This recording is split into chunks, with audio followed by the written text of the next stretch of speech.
Y la labor de la iglesia es muy grande. Quizás ustedes no lo dimensionan, se acostumbraron a estar acá, pero 50% por encima es demasiado trabajo de años. Significa que el evangelio está corriendo, la palabra de Dios se está predicando, y eso es lo que ustedes tienen que capitalizar. Y eso yo voy a hablar en esta mañana con ustedes. ¿Entendieron, mis hermanos, esta mañana? Primero, denle gracias a Dios por el país que tienen. Hoy todavía Dios no empezó, esto es apenas el comienzo. Por otro lado, el trabajo de la iglesia del cuerpo de Cristo en El Salvador es realmente admirable. Más del 50% de cristianos evangélicos, y eso ustedes lo tienen que aprovechar al máximo. El pastor Tica me pidió compartir con ustedes sobre el avance y desafío de la iglesia evangélica en el continente. Y quizás puedo aportar algunos datos porque he recorrido el continente. Escucho, manejo estadísticas. Entonces hoy preparé un poco un escrito, tipo un discurso para poder compartir con ustedes sobre lo que es el avance y desafío de la iglesia evangélica en el continente. Es un privilegio dirigirme hoy a ustedes para reflexionar juntos sobre un tema que nos convoca con gratitud y también con santa responsabilidad: el avance y el desafío de la iglesia evangélica en nuestro continente. Lo que Dios ha hecho en América Latina en el último siglo no tiene precedentes en la historia del cristianismo, y lo que Él nos está pidiendo hoy exige de nosotros madurez, unidad y valentía. Partamos ya de la base de lo que Dios está haciendo en el continente de América Latina. No tiene precedentes. Y enseguida voy a hablar con estadísticas. El avance, lo que Dios ha hecho entre nosotros, un continente transformado. Sin lugar a duda, América Latina tiene el mayor crecimiento evangélico después de Asia y después de África. Somos el tercer continente en expansión de la fe. Hace apenas 60 o 70 años, yo ni nacía todavía, los evangélicos representábamos poco más del 1% de la población latinoamericana. Imagínense, apenas el 1% de la población latinoamericana. Según investigaciones de una prestigiosa encuestadora, en el año 1910, cerca del 94% de los latinoamericanos se identificaban como católicos y apenas el 1% como protestantes o evangélicos. Hoy esa proporción evangélica supera al 20% en el continente, y en países como Guatemala, Honduras y aquí en El Salvador, la población católica ya es menos de la mitad de los habitantes. Ustedes han crecido, ellos han bajado. ¿Entendieron? Estos datos son datos muy importantes, ¿eh?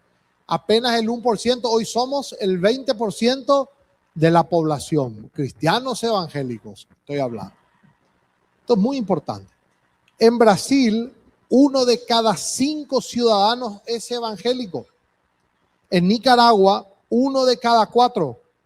Esto no es una moda pasajera ni un fenómeno sociológico aislado.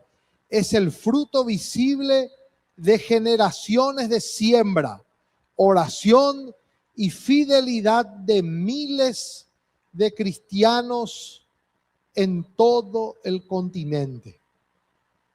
De muchas iglesias locales y muchas veces sin recursos y sin reconocimiento y sin ayuda del Estado. O sea, la labor de la iglesia ha sido extraordinaria, con personas que con sus propios recursos, con poco dinero, han hecho mucho. ¿Entienden, verdad? Entonces, acá estamos hablando de estadísticas. Voy a hablar acerca de otro punto también, la parte misionera.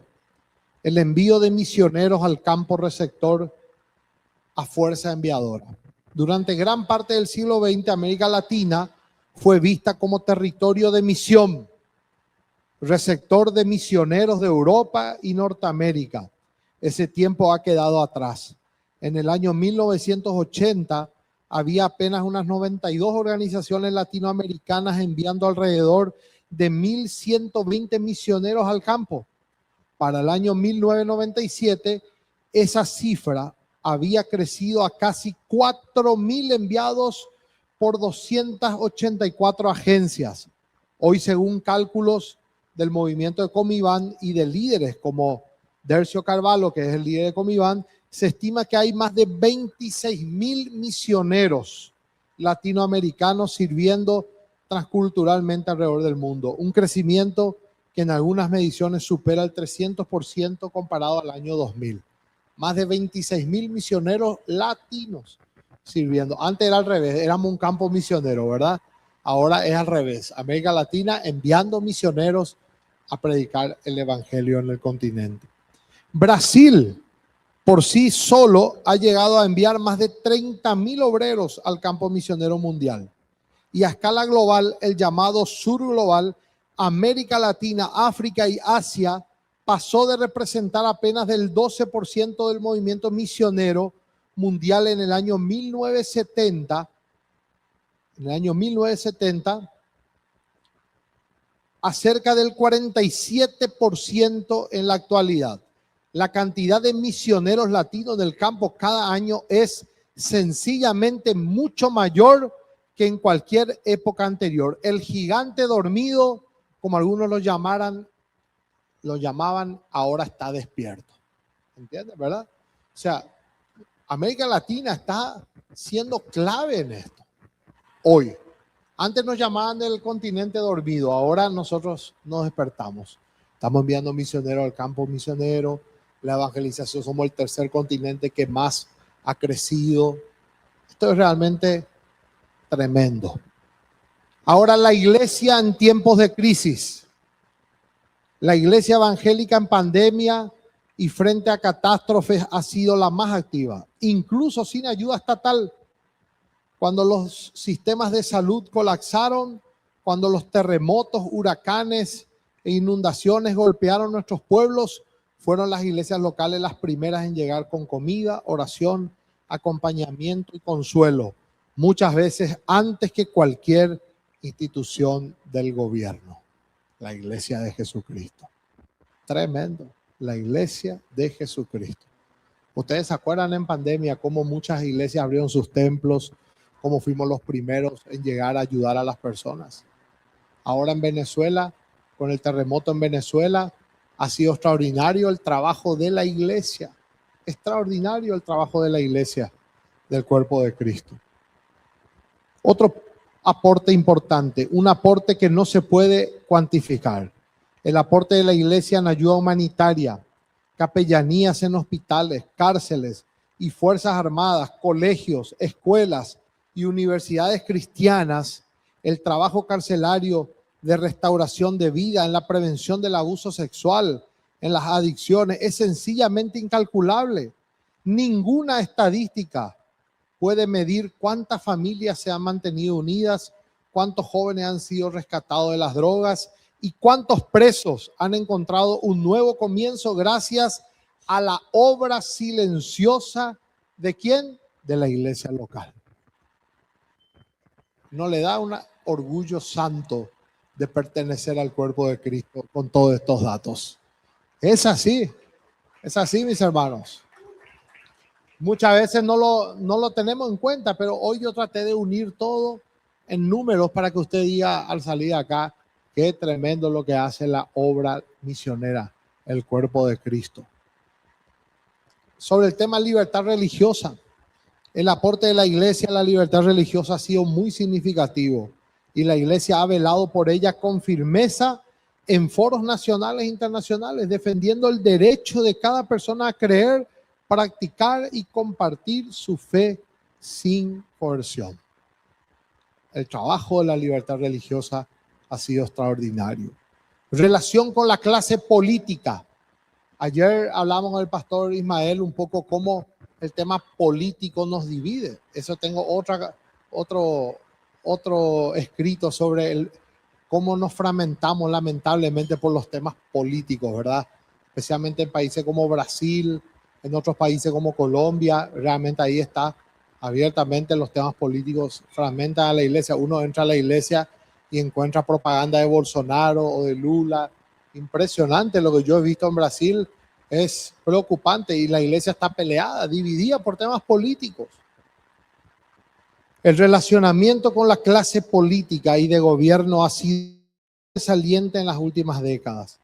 Hoy tenemos voz, mesa de diálogo y presencia pública que antes no existían, aunque en este terreno aún persisten grandes desafíos, como voy a hablar enseguida sobre este punto. Pero hemos avanzado. Hoy nos estamos sentando en mesas de trabajo. La Iglesia Evangélica ha hecho aportes importantes sobre el tema niñez, sobre el tema mujer, sobre el tema adicciones, prevención del abuso sexual y tantos otros temas.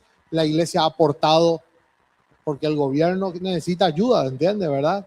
Si el gobierno desconoce el poder de la Iglesia, sería un gobierno que no sé qué, sin rumbo, pero todos los pueblos reconocen a la Iglesia Evangélica como algo muy importante. Una voz unida, las alianzas evangélicas. Hoy existe una alianza evangélica mundial con más de 175 años de historia. Fue fundada en Londres en el año 1846, cuando cerca de 800 líderes de 11 países y más de 50 denominaciones se reunieron para expresar la unidad del cuerpo de Cristo. Hoy agrupa a más de 600 millones de evangélicos, alrededor de 140 alianzas nacionales en todo el mundo, siendo el segundo organismo eclesial más grande del planeta, que habla como una sola voz. Junto a ella tenemos una alianza evangélica latina consolidada.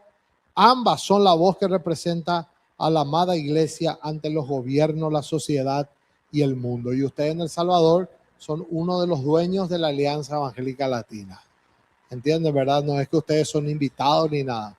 La Alianza Evangélica Salvadoreña es una de las 22 dueñas de la Alianza Evangélica Latina. Ustedes fueron miembros fundadores. Pero imagínense pertenecer al cuerpo de Cristo, la Alianza Evangélica de más de 170 años, con casi 600 millones de evangélicos en todo el continente. Y en América Latina más de 160 millones. Y ustedes forman parte de eso. Esto es un avance muy importante. Ahora, así como hay avances, hay desafíos también. Hasta acá todo muy lindo, ¿sí o no? Excelente. Ahora, ¿cuáles son los desafíos que tenemos de aquí en adelante? Pero no podemos quedarnos solo celebrando el avance. Todo movimiento de Dios enfrenta también un llamado a la madurez. Estos son los desafíos que tenemos por delante. Primero, evangelización, discipulado y envío misionero. Este es uno de los desafíos que siempre va a estar.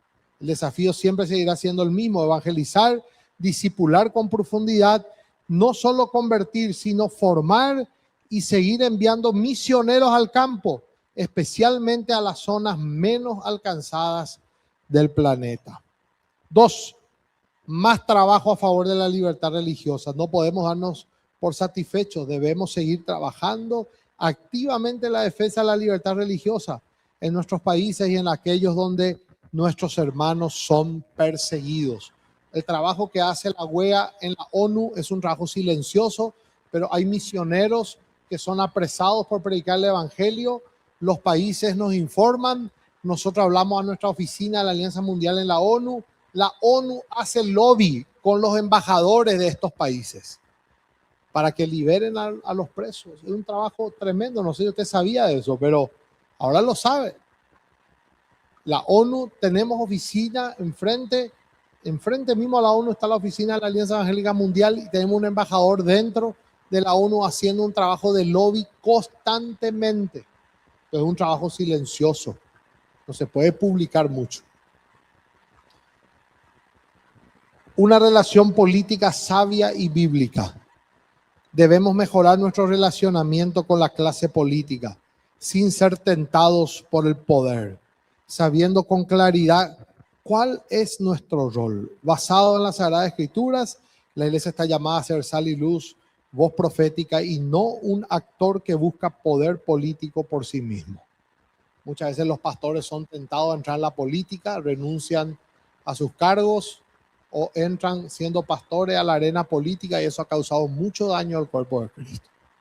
Tengo datos puntuales de pastores que se candidataron a ser presidente y luego no ganaron. Alguien le hizo creer que iban a ganar y no ganaron y quedaron muy mal. La iglesia dividida inclusive. Entonces, ¿cuál es nuestro rol? Nosotros podemos aconsejar políticos, podemos ser mentores de ellos, pero nunca activar políticamente. En nuestras iglesias hay de todo, de todos los pensamientos, de todos los colores. Y ahí nos falta más sabiduría. Estamos trabajando en eso. Nuestra alianza es apartidaria, política, así como la de ustedes también, ¿verdad? Nosotros trabajamos, hablamos de esto, pastores, mucho cuidado con el tema político. Transparencia y cuidado institucional. Debemos ser ejemplo en transparencia financiera. Es triste escuchar cómo nuestras iglesias, nuestras organizaciones evangélicas, tanto iglesias como ONG, muchas veces no tienen en regla la rendición de cuenta de sus finanzas. No presentan, no pagan impuestos, no tienen en regla la parte contable de su iglesia porque manejaron con un hermano de la iglesia que le hizo el favor. Y yo les digo, mis hermanos, todo lo que sea contabilidad y la parte legal, contraten al mejor que puedan. No al hermano voluntario que le quiera ofrendar porque no lo hace como tiene que hacer muchas veces. Y ha sido una vergüenza en los medios de prensa, muchas iglesias que tienen un desorden financiero, también nuestras alianzas mismas. Nosotros estamos trabajando, este es uno de los desafíos que nosotros tenemos. Debemos ser ejemplo de transparencia financiera en estatutos y en documentación institucional.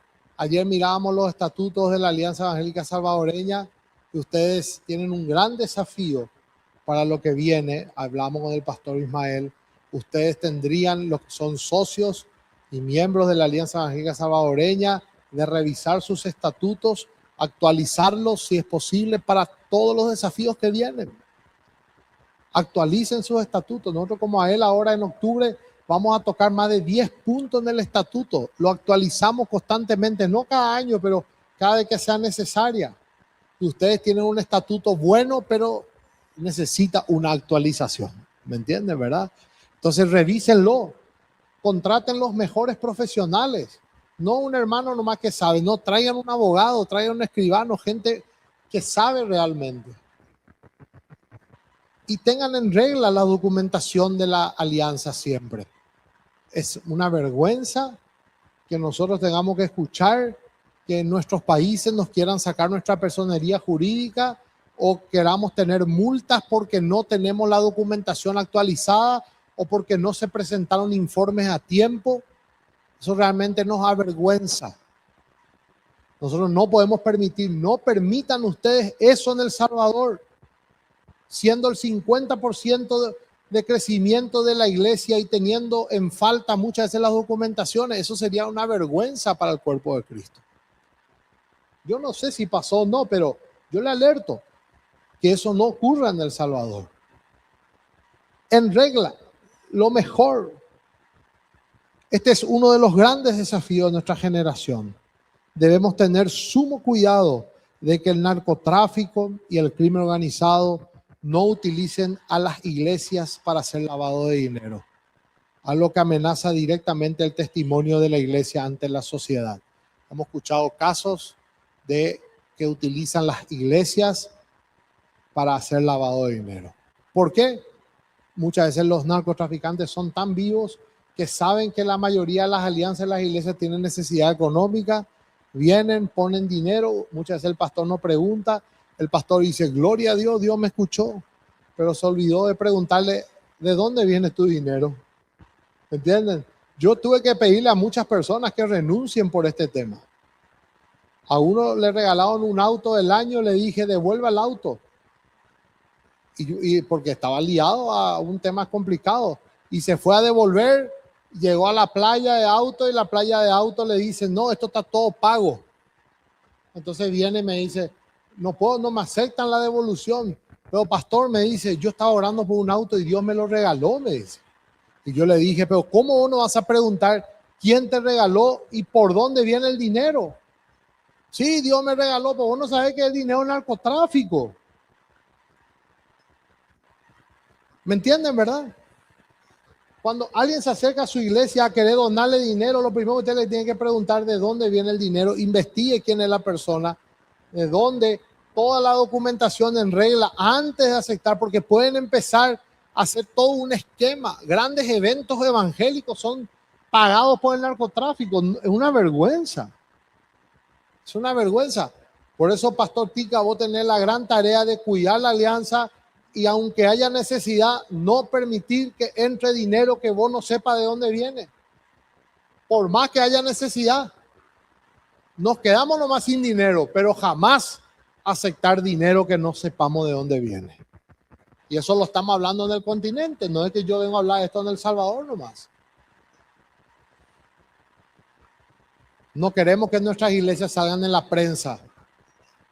Iglesia tal recibe dinero del narcotráfico para esto. No queremos. Sería una vergüenza para el cuerpo de Cristo, ¿sí o no, mis hermanos? La unidad. Debemos seguir trabajando a favor de la unidad, encontrando los puntos en común que nos unen por encima de nuestras diferencias denominacionales. Yo le preguntaba ayer al pastor Tica, ¿dónde están los últimos presidentes de la alianza? Ahí hay uno sentado. ¿Y el resto? No, ya no están viniendo. Y sí, yo le entiendo. Este esfuerzo esta mañana de juntarle a ustedes, yo no puedo decir, disculpe que sea un poco directo, mi querido pastor Ismael, pero si usted me dice que acá están todos los representantes de la iglesia salvadoreña, yo no puedo entender cómo ustedes son el 50%, ¿me entienden, verdad? Entonces, nos falta un trabajo de unidad fuerte, pero eso no se construye. Vengan, vamos a estar unidos. Quizás hay eventos o programas que nos pueden hacer unir, porque cada uno estamos en nuestras agendas, cada uno tenemos nuestro programa, tenemos nuestras actividades, ¿verdad? Entonces, un llamado específico a la Alianza Evangélica Salvadoreña. Y a ustedes, hermanos de la Alianza Evangélica Salvadoreña, quiero hacerle una exhortación concreta y práctica. Profesionalicen la alianza.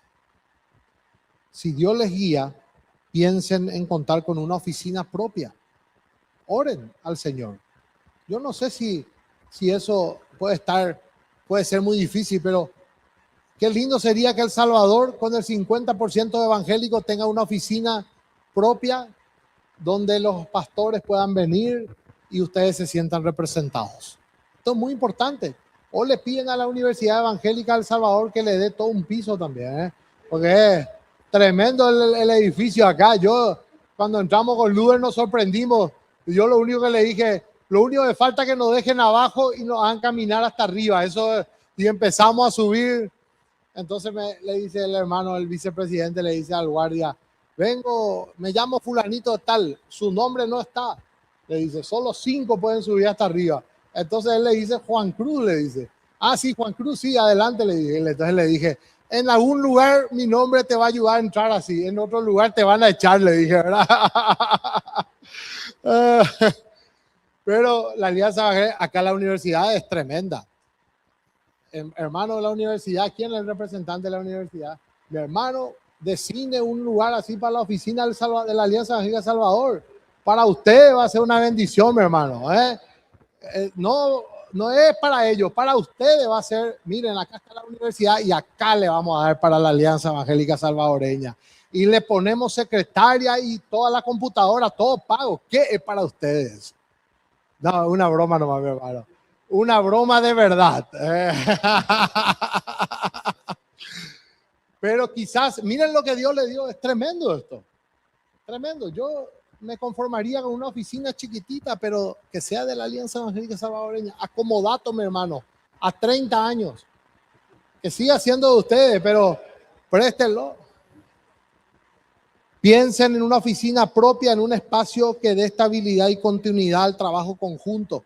Ayer estamos hablando que apenas el presidente está empezando a trabajar, ya tiene que dejar el cargo porque los estatutos dicen que hay que dejar. Ay, los benditos estatutos. Son una bendición por un lado, por otro lado. Porque uno está haciendo bien el trabajo y ya tiene que dejar, ¿me entienden, verdad? Al fin y al cabo, dicen, se puede atornillar en el poder, siempre dicen todo eso, ¿verdad? Pero hay una asamblea, hay votos, y si está haciendo mal su trabajo, se le saca en votación. No es que se atornilla el poder. No, no es así. Si está haciendo bien su trabajo, ¿por qué pararle? ¿Me entienden, verdad? Entonces, yo le dejo esos pensamientos para que después ustedes lo analicen. Mi hermano, Pastor Ismael, pida ya una reunión con la universidad, ore 3 días, después venga a pedirle ya la oficina. Él ya está encaminado de eso, mi hermano. Con computadora y todo. Luego, actualicen los estatutos. Yo le aconsejé eso ayer al pastor Ismael, que reúnan a los entendidos del tema y hagan una propuesta a la honorable asamblea de la Alianza Evangélica Salvadoreña. Actualicen sus estatutos de modo que permitan una gestión ágil y una sustentabilidad financiera real a largo plazo. O sea, no puede ser, con todo respeto, siendo usted el 50% de la iglesia en El Salvador, que ustedes no tengan un presupuesto y no tengan dinero para poder aguantar un año de gestión, y que el presidente y su junta no sepa cómo hacer para poder representar a El Salvador en otros países, que no tengan para servir un desayuno muchas veces, que no tengan para el viático, para que el pastor visite a todos los socios. Eso no puede ser. Yo personalmente, cuando ustedes me dicen que son el 50% de la iglesia en El Salvador y no tienen para pagar una secretaria a tiempo completo, para mí es problema de gestión, porque el dinero hay. El dinero hay. Hay que reorganizar todo. Apenas él está pudiendo reorganizar y no le ha sido fácil. Dejemos eso, que no hay dinero para los misioneros en el campo de batalla en Irak o en otro lugar, pero no en un país donde el 50% son cristianos evangélicos, y me imagino que muchos son empresarios que tienen suficiente dinero para poder ayudar a la obra misionera. Así nomás es. Hagan y apoyen los desayunos de oración. Ustedes tienen desayuno de oración acá. Hace poco se hizo famoso un desayuno de oración donde estuvo el presidente. Yo no sé si eso es de ustedes o es de otro, pero no importa. Si ya hay un desayuno de oración, espacios de intercesión que abren puertas y tejen relaciones con la sociedad y sus líderes, respáldenlo. Ese puede ser un punto de unidad. El trabajo en un desayuno de oración. No sé si hay marcha para Jesús acá. Si hay marcha para Jesús, apóyenla, y si no hay, impúlsenla. Porque ustedes sí pueden parar este país con una marcha. Si sale solamente el 30%, paran el país ustedes. Entonces, apoyen las marchas para Jesús. Y el último punto, preparen un libro sobre el aporte de la iglesia evangélica en El Salvador. Que alguien de ustedes pueda escribir la historia de 100 años de todo lo que ustedes han hecho a favor de esta nación. Nosotros en Paraguay lo hicimos, el aporte de la iglesia evangélica en el Paraguay, y nos llevó 1 año y medio, 2, recopilar toda la información de todas las denominaciones, y cuando vimos todo lo que hizo la iglesia del Cuerpo de Cristo, es tremendo. Yo le espero, yo ya no me voy a hablar con los presidentes, ellos tienen que venir. Este es un orgullo santo, mi hermano, ¿verdad? Por protocolo nos vamos, ¿verdad? Pero cuando el presidente Bukele lea un libro de todo el aporte que ustedes han hecho en El Salvador con la historia de 100 años, le aseguro que va a cambiar mucho más su concepto. Pero no hay nadie que lo escribe. Hay que juntar la información. Es mucha la labor. Entonces háganlo con evidencia y memoria histórica. La obra que Dios ha hecho a través del pueblo de esta nación es muy grande. La conclusión, hermanos, lo que Dios ha hecho en América Latina en el último siglo es motivo de profunda gratitud. Somos el tercer continente en crecimiento, enviamos miles de misioneros al mundo, hemos estado presentes en cada país, hemos aportado incalculablemente a la sociedad, tenemos una voz unida a través de nuestras alianzas evangélicas, pero el mismo Dios que nos ha hecho crecer, nos llama ahora a la madurez. a evangelizar con pasión, a relacionarnos con sabiduría y ser transparentes, a buscar la unidad y a dejar un lado documentado para las generaciones que vienen. Que el Señor nos encuentre fieles, no solo en el avance, sino también en el desafío. Que su iglesia en El Salvador y en todo el continente siga siendo luz que no se apaga y sal que no pierde su sabor. Este discurso se los dejo, pastor. Publíquenlo si quieren. Ahí el hermano, yo le pasé al hermano. Esto lo escribí para ustedes y lo voy a usar para toda América Latina. Es un pensamiento, estadística al recorrer. Conocemos bien la necesidad y los avances. Les desafío que el Señor les bendiga, les guarde, que sea un nuevo tiempo para El Salvador. Les desafío que para la asamblea del año que viene, la Alianza Evangélica Salvadoreña pueda tomar mucho más fuerza, pueda reestructurarse, pueda actualizar su estatuto, pueda tener un plan estratégico, pueda tener una oficina, en el nombre de Jesús. No te sientas presionado, mi hermano, la próxima vez no me van a invitar más acá. Puedan trabajar unidos, puedan haber eventos que los une a todos, y mis hermanos, que el Señor les bendiga a todos. Voy a orar. Padre, en el nombre de Jesús, gracias por la Alianza Evangélica Salvadoreña. Bendigo a su presidente, su junta, a todos los miembros invitados en esta mañana a esta universidad evangélica, que es un referente en El Salvador, que hace honor a tu nombre, Señor, a la Iglesia Evangélica de Cristo en esta nación. Te pido, Señor, que tú derrames tu bendición hasta que sobre y abunde. Gracias, Señor. Amén y amén. Gracias. Un fuerte aplauso, hermano Juan. Si gusta, nos espera por ahí, hermano Juan, porque quisiéramos abrir un pequeño espacio. Si alguien tiene algún comentario, alguna pregunta que podamos hacer, aprovechando que contamos con la presencia del presidente, hermano Juan, puede levantar su mano. Tenemos un micrófono a aquel lado y este micrófono. Si alguien quisiera comentar algo, reaccionar o hacer alguna pregunta, este es el momento que podemos tomar. Adelante. Hermano Juan, bienvenido aquí a El Salvador. Nuestro hermano también, su nombre, hermano, recuérdenmelo, Luder. No quería fallar ahí en decirlo. Mi nombre es Luis Ángel Díaz, de Iglesia de Dios en El Salvador. Cuando hizo la pregunta, qué inquietudes, pues yo tengo un montón de cosas que decir, ¿verdad? En la primera parte sobre los desafíos, quiero puntualizar en el número 1, la evangelización, discipulado y envío misionero. Puntualmente la pregunta: ¿qué porcentaje de iglesias locales respaldan y envían misioneros aquí en El Salvador? Esta es una pregunta crítica porque realmente hay un grueso enorme de iglesias locales que no respaldan el envío de misioneros, y eso es una limitante también, a pesar de que hay una buena cantidad de muchos que están en el campo misionero. El otro aspecto que sí es preocupante es la postura que ahora yo la estoy percibiendo como bastante conservadora, y es el hecho de la participación política de la iglesia evangélica.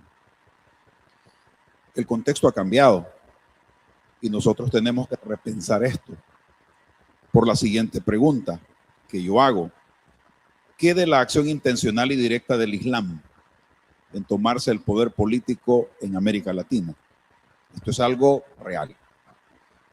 Y en cuanto a la iglesia evangélica, nosotros seguimos diciendo no nos involucremos, y si nos involucramos tengamos cuidado, etcétera, etcétera. O sea, no hay realmente una postura bien clara y bien construida, ¿verdad? Porque tenemos que ser bíblicos en eso, pero el problema ahí está. O sea, el Islam está ya definitivamente trabajando para tomarse el poder político de América Latina. Tienen instituciones educativas donde están formando a sus hijos y están formando líderes políticos para paso a paso irse tomando el poder en América Latina. Ese es otro aspecto más. Ahora, tengo mucho que hablar, pero quisiera señalar el problema que nosotros tenemos aquí en El Salvador y relacionado con el último punto de la unidad. Aquí en El Salvador hay dos cosas que nos están afectando muchísimo. Primero, el concepto de santidad. ¿Qué es santidad? Y el segundo es de liderazgo. ¿Quién manda? Estas dos aspectos o estas dos preguntas nos separan enormemente porque hay muchas iglesias que no quieren estar presentes en ciertas organizaciones porque no quieren contaminarse. Ese es un problema de concepto de santidad. O sea, no quiero ser parte de la Alianza Evangélica porque no quiero contaminarme. Luego está el problema de quién manda. ¿Quién está presente ahí? Fulano y sutano. Ah, pues no, mejor no. Entonces hay un problema de el concepto de santidad, porque yo lo he escuchado y a mí me lo dijeron en una ocasión. Es decir, tenemos el problema de que hay ciertas cosas que se perciben como mundanas y contaminantes, pecaminosas, y que no, desde mi punto de vista, dicen algunos, yo no quiero ser parte de eso porque, o sea, su concepto de iglesia y de santidad es bien distinto. Y luego, pues, sobre el problema del liderazgo, ¿verdad? Acá no están presentes las denominaciones más grandes del país. Cada quien tiene su propia agenda, ocupados en sus propias agendas, y la Alianza Evangélica necesita una agenda atractiva que pueda permitir o percibirse hacia afuera como una organización que en verdad trabaja por el bienestar de la Iglesia Evangélica en El Salvador y que de verdad la representa, ¿verdad? Así que son mis comentarios. ¿Son comentarios o vos querés escuchar mi comentario? Hiciste varias reflexiones que son muy importantes, algunas capaz que puedo contestar. A mí no me preocupa tanto el avance del Islam en los temas de gobierno, porque si es por eso la masonería ya tomó el poder hace mucho tiempo ya. Y yo lo que sí me preocupo es que nosotros los evangélicos no supimos saber trabajar con las esferas de gobierno. Nos vamos a hablar con los presidentes, todo con nuestra Biblia. Al final le pedimos orar por el presidente, nos sacamos la foto y nos fuimos. En cambio el Islam, en cambio los masones son más inteligentes porque ellos, aparte de hacer eso, llevan proyectos de transformación. Trabajan con la niñez, con esto, con lo otro, ¿verdad? A nosotros no nos tiene que preocupar cómo ellos avanzan, porque también te puedo dar datos de la influencia de la Iglesia Evangélica en América Latina, es tremenda. Muchos ministros, diputados, senadores cristianos evangélicos, presidentes que tienen asesores evangélicos, inclusive más que el Islam y más que los masones. El tema es que ellos supieron aprovechar en su momento y formaron gente que se dedica a temas de gobierno. Por eso acá abran escuelas de formación de líderes políticos, ¿verdad? No es, eso se estudia, no es así nomás que uno entra a relacionarse. Por eso es tan importante la tarea de un presidente que sepa relacionarse con los líderes de gobierno. ¿Entiendes, verdad? Pero yo acepto tu análisis, es correctísimo, pero que no nos compitamos contra el Islam porque la masonería ya no ganó hace rato. Sí, es por eso. ¿Ah? Yo trabajo con un líder, el ministro de Educación de Paraguay es masón, pero trabajamos juntos y él está prácticamente en contacto semanal conmigo y tenemos una muy buena relación y es masón. Y Dios está usando al masón para meter el libro de educación de la sexualidad en el Paraguay. Un libro hecho por nosotros. ¿Me entiendes, verdad? Dios usa a los burros también. Dios usa a los burros, a todos usa para la gloria y honra. Así que, a respuesta, valoro tu comentario, pastor, pero te animo a formar escuelas de formación política. Y que cada vez que hablemos con un presidente llevemos proyectos para niñez, para cárceles, para mujeres, tema de prevención, tema de corrupción, también mucho puede aportar la iglesia, muchísimo. Segundo, el tema del... realmente tenés toda la razón. Los evangélicos en sí somos luego anti-líderes, no queremos respetar a la autoridad. Ya eso tiene una historia de la iglesia protestante, vos lo conocés muy bien, pastor, ¿verdad? Si es por eso la iglesia católica, el Papa dice algo, todo el mundo respeta. La iglesia de los santos los últimos días, su apóstol dice algo y todo el mundo respeta. Y yo, una vez mi esposa me preguntó, ¿viste cómo trabajan los de la iglesia de los santos los últimos días? Entonces le dije, entonces, y los evangélicos, cada uno por nuestro lado, me dice. Mi esposa, ¿verdad? Yo estaba en los 100 años de la iglesia de los santos, me fui a mirar nomás, a ver cómo me sorprendí. Entonces le dije, mi amor, le dije, los evangélicos muchas veces no respetamos a nadie. Entonces yo sería el papa evangélico latino y a mí nadie me respeta, le dije yo. A mí nadie me hace caso, le dije yo, ¿verdad? Me respetan algunos, pero si es por eso, por ser presidente de la Iglesia Evangélica Latina, yo tendría que ser como el papa latino, ¿verdad? Y no es así. Ustedes saben que si yo digo algo hoy, nadie me va a hacer caso acá. Todos ustedes se van a ir a hablar con sus líderes otra vez y algo que dijo. Ni el que le pedí la oficina para la Alianza Evangélica de El Salvador me va a tomar en cuenta esta mañana, ¿verdad? Al terminar va a decir, qué payaso ese presidente, va a decir, ¿verdad? Pero nadie, los evangélicos somos así, ¿verdad? Y cuando estamos de acuerdo decimos, este me representa. Y cuando estamos en contra decimos, este no me representa, yo no autoricé ese comunicado, decimos. Así somos, lamentablemente. Entonces, el tema de quién manda va a ser un tema que no se va a solucionar. Eso va a estar ahí presente, ¿verdad? Depende de la cara del cliente, ahí está. Depende de quién sea el presidente, ahí estamos. Y entonces, yo te hago ese comentario, mi querido pastor. Simplemente me enriquece tu análisis y yo saco esta reflexión. Para mí, el liderazgo del cuerpo de Cristo evangélico es servicio. Nosotros servimos como Cristo lo hizo, ¿verdad? Esa es nuestra manera de pensar. Gracias, mi querido. Gracias por su respuesta, hermano Juan. Alguien, muy brevemente, tenemos un par de minutitos. Adelante, hermano, puede, por favor. Ahí le llevan el micrófono en este momento y estamos ya casi por cerrar nuestro tiempo. Adelante. Gracias, buenos días. Mi nombre es Irán Rivera, ministro de la Iglesia de Dios y trabajando con pescadores del siglo XXI.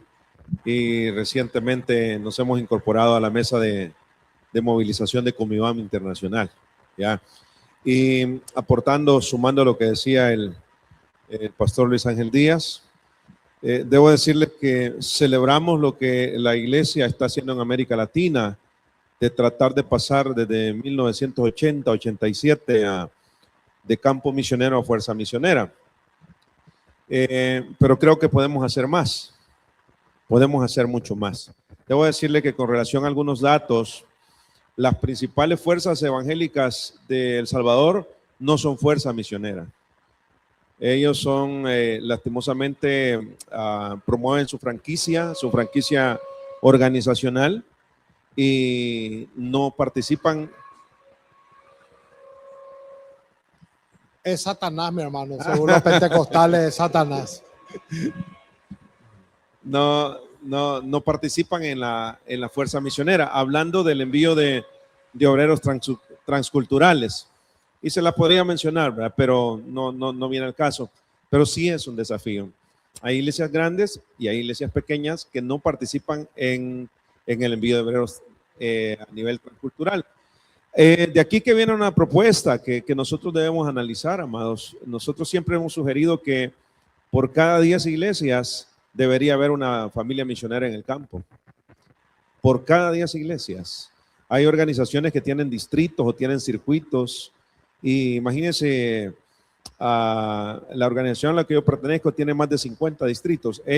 Nuestra organización debería tener hoy por hoy más de 50 familias misioneras en el campo.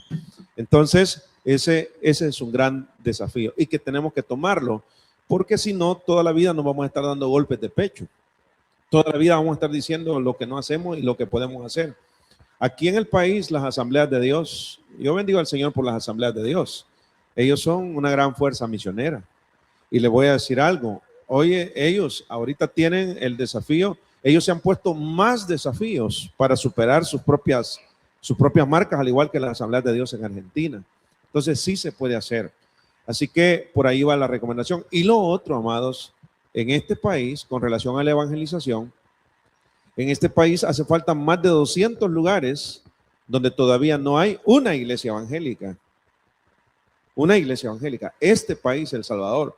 Y un día de estos que estuve en Santa Clara, en el departamento de San Vicente, una señora que después que me escuchó llorando me dijo: hermano Irán, prepárese porque son más. Solo mi esposo y yo, me dijo, hemos descubierto más de 20 lugares en el área de Santa Clara donde no hay una iglesia evangélica. Entonces, ¿por qué le menciono esto? Acabo de estar en un pueblito aquí, el departamento de La Libertad, un pueblito muy pequeño, Zacacoyo. En una colonia hay más de 18 templos evangélicos y en 60 metros lineales, no quise tomar fotos porque me dio vergüenza, en 60 metros lineales hay 3 iglesias evangélicas que simplemente evidencian lo último, el llamado a la unidad. Una iglesia se llama Aquí se siente, otra se llama los 3 divinos poderes y otra iglesia se llama La Verdadera, ¿verdad? Entonces, y los 3 no se llevan entre sí. Entonces, amados, tenemos esos grandes desafíos. Si usted está sentado aquí esta mañana y su iglesia no está participando en las misiones transculturales internacionales, usted tiene que revisar su cristianismo.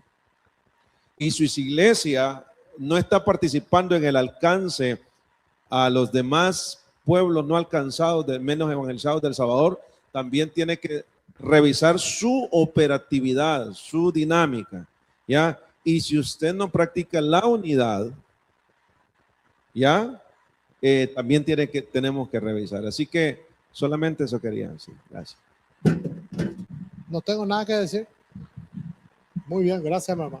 Quiero aprovechar, Pastor Juan, yo estuve este año en Asiera, precisamente allá en Argentina, y fue de gran inspiración, y me gustaría que usted pudiera decirnos, para inspirarnos como Alianza Evangélica El Salvador y en mi caso Comisión de Alianza Evangélica Mujer, ¿cuál es el éxito? ¿Cómo han logrado unirse esa alianza de Argentina haciendo planes tan estratégicos en el área de la salud mental? Por ejemplo, yo estuve hablando con psicólogas que son parte de la red de atención de profesionales de la salud mental. Entonces hacen un trabajo extraordinario, muy inspirador la Comisión de Argentina, y me gustaría que usted pudiera inspirarnos y ampliar un poquito más el trabajo que hace Argentina. Sí, yo puedo comentar muy poco. Realmente Argentina es un adelantado en estos temas y muchas alianzas también, porque nos hemos olvidado de tratar, hemos espiritualizado la salud mental y muchos pastores enfermos emocionalmente, sin dormir, con estrés no curado, muchos pastores que son traicionados, que son mal valorados, y el cuerpo es un cuerpo. El cuerpo siente, no porque seamos pastores estamos inmunes a que nosotros nos enfermemos en esa área. Entonces, yo creo que la iglesia Asiera entendió eso y promovió programas junto a los profesionales de la salud mental, psicólogos, psiquiatras. También trabajó con pastores que tienen ese llamado, pastores que son psiquiatras o que son psicólogos, y empezaron a hablar de un tema que es difícil de hablar en el cuerpo de Cristo, ¿verdad? Hay pastores que no quieren hablar de eso. Es un proceso. Lo importante es que ellos se animaron, formaron una comisión, empezaron a trabajar, y hoy los pastores están aceptando que el no poder dormir, el estar triste, no necesariamente es que uno está mal espiritualmente o está perdiendo su llamado, ¿verdad? Al contrario, Jesús estuvo triste hasta la muerte antes de pasar por el dolor más duro. Y muchos discípulos también, hombres de Dios que pasaron por eso. Así que yo les animo a la Alianza Evangélica El Salvador a que escuchen el tema de la salud mental en el cuerpo de Cristo. Tiene que ser un tema que ustedes lo puedan discutir, lo puedan hablar, puedan hacer foros sobre este tema con profesionales, ¿verdad? Hagan foros. Para poder instalarse hacen foros de salud mental. Entonces convocan a los psicólogos, a los pastores. Yo conocí en República Dominicana ahora un doctor psiquiatra, el doctor José Dunker, tiene 80 y algo de años, y él habló sobre la terapia cognitiva conductual como la más cerca para poder ayudar a los pastores, reemplazar los pensamientos de dolor por la palabra de Dios, ¿verdad? Tremendo, pero eso es un debate, así que se lo instalo en eso, mis hermanos. Mis hermanos, muchas gracias. Les bendigo. Nuevamente un fuerte aplauso. Gracias, hermano Juan. Y vamos a cerrar. Quisiera pedirle al hermano Pedro si nos dirige en oración. Nos ponemos todos en pie y nos llevamos. La idea de esta reunión era llevarnos retos. Así que gracias a Dios por los retos que se han puesto. La idea es que sigamos adelante avanzando. Ahí le llevan el micrófono, hermano Pedro. Ahí estamos. Bueno, muchas gracias, estimados pastores, Pastor Cruz, Pastor Luer, por visitarnos. Creo que ha sido un momento de reflexión y creo que como iglesia, si bien es cierto, hay mucho éxito, muchas bendiciones, muchas cosas que están ocurriendo, también hay desafíos, ¿verdad? El tema de legal, creo que es importante el poder rendir cuentas como debemos, como hijos de Dios, y lo que dice la palabra, ¿verdad? Al César lo que es de César y a Dios lo que es de Dios. Y bueno, vamos a despedirnos con oración. Muchas gracias por asistir, estimados pastores, líderes de iglesias, líderes de ministerios. Solamente invitarles a la próxima desayuno que vamos a tener, ¿sí? Y a las demás actividades que se están anunciando en las redes sociales. Oramos. Te agradecemos, Padre Eterno, por esta bendición que nos da de estar aquí juntos en armonía y poder degustar alimentos, poder reflexionar sobre temas importantes y también sobre aquello que realmente preocupa a la iglesia. Oramos, Señor, para que tú nos des aún más de tu sabiduría, de tu conocimiento, que podamos orientar a aquellos hermanos que necesitan y también recibir la retroalimentación necesaria cuando realmente las cosas no vayan bien. Padre, bendecimos desde ya a nuestros hermanos que nos visitan de Alianza Evangélica Latina y también, Padre, te pedimos por todos los pastores, ministros, líderes de iglesias evangélicas, todos aquellos que están sembrando tu palabra. En el nombre de Jesús, Señor, te pedimos que nos lleves con bien. Amén. Dios les bendiga, hermanos.